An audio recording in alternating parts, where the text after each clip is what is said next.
So with here at Elinor Purrier, you're the second returner in the mile, coming off a great cross-country season.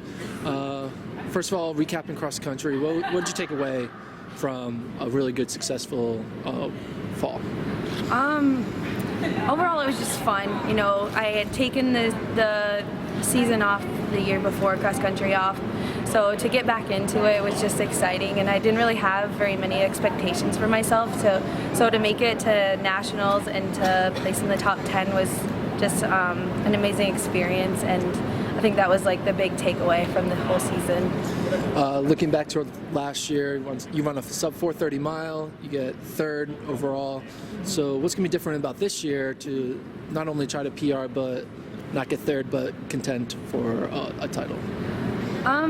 I think that I've come a long way in the past year, and I've had some really great training and really great races that will all contribute to hopefully a good season coming up. And I'm really excited to see what will happen.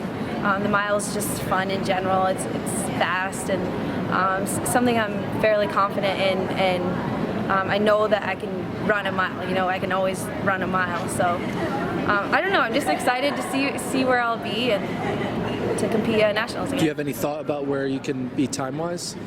Not necessarily. Any specific time goals or PR goals? Yeah, I mean, I haven't talked with my coach yet. It's still early in the season to see that, but I think maybe once I've gotten a couple of races under my belt, I'll have a better idea of where I'll place in my so time. You run the steeplechase outdoors. There have been two female steeplechasers over the past couple of years who excelled very well in the indoor mile. Lee O'Connor, I think 3 years ago, Colleen Quigley 2 years ago. So do you kind of see what they did as a kind of a similar type of path as a steeplechaser running the mile indoors?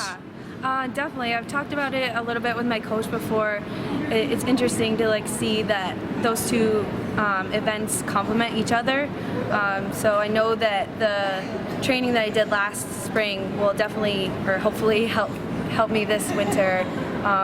But I definitely have seen those two as a bit of an idol, and I really do just think that the two events complement each other with the speed and the explosion off of the water jumps. And how many miles per week are you doing right now? Obviously coming off a cross country where it's a lot farther distance, but when you run training for the mile, what type of miles are you doing per week this indoor season?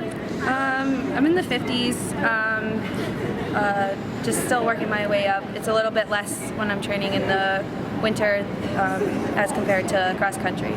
And what's it like training up in, I mean, it's cold out, you know, I was driving here, it's very cold, lots of snow. So how do you be able to, you know, train dealing with the elements of training out in the Northeast?